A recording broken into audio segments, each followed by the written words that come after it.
টানা দুইবারের মতো এবারও ফরচুন বরিশালের অধিনায়কত্ব পালন করবেন তামিম ইকবাল খান। তার সঙ্গে থাকতে পারেন মাহমুদুল্লাহ রিয়াদ ও মুশফিকুর রহিম। বাকি দলগুলোকে চ্যালেঞ্জ জানাতে এবার আরো বড় চমক নিয়ে আসবে বর্তমান চ্যাম্পিয়নরা।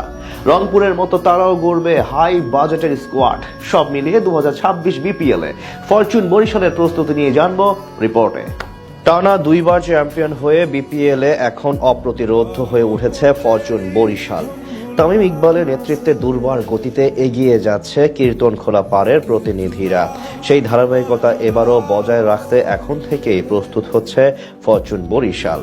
শোনা যাচ্ছে আগের আসরগুলোর তুলনায় 2026 বিপিএল হবে আরো বেশি জমজমাট, তাই সেখানে বেশ কিছু চমক নিয়েই হাজির হতে পারে বর্তমান চ্যাম্পিয়নরা।